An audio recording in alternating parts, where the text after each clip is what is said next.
राज्यातील महायुती सरकारने सुरू केलेल्या मुख्यमंत्री लाडकी बहीण योजनेचे हप्ते मकर संक्रांतीच्या सणापूर्वी महिलांच्या खात्यात जमा होऊ नयेत यासाठी काँग्रेसने निवडणूक आयोगाला पत्र दिल्याने राजकीय वातावरण चांगलेच तापले आहे।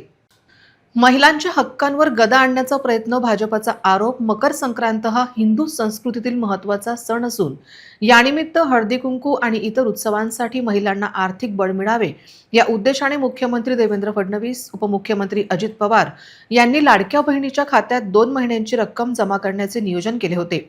या संदर्भातील निर्णय निवडणुकीची घोषणा होण्यापूर्वीच झाला होता। मात्र काँग्रेसने या प्रक्रियेला विरोध दर्शवत निवडणूक आयोगाला पत्र दिल्याने महिलांमध्ये संतापाची लाट उसळली आहे। काँग्रेस आणि उभाटा सेनेच्या या भूमिकेचा निषेध करण्यासाठी भारतीय जनता पक्षाने आज 11 जानेवारी रोजी अकोला शहरात 80 विविध ठिकाणी मातृशक्तीला सोबत घेऊन मोठ्या आंदोलनाचा पवित्रा घेतला आहे। आज सायंकाळी 5 वाजता 80 ठिकाणी आंदोलन काँग्रेस आणि त्यांच्या सहकारी पक्षांच्या या महिला विरोधी प्रवृत्तीचा जाहीर निषेध करण्यासाठी भाजपने आज अकोला शहरात जय्यत तयारी केली आहे। ठीक सायंकाळी 5 वाजता शहराच्या 80 वेगवेगळ्या केंद्रांवर महिलांना मातृशक्तीला सोबत घेऊन निदर्शने केली जाणार आहेत। लाडक्या बहिणींच्या हक्काच्या पैशात अडथळा निर्माण करणाऱ्या काँग्रेसचा आम्ही तीव्र निषेध करतो। सणासुदीच्या काळात महिलांच्या आनंदावर विरजण घालण्याचे काम विरोधक करत आहेत, अशी भूमिका भाजपच्या स्थानिक नेत्यांनी मांडली आहे।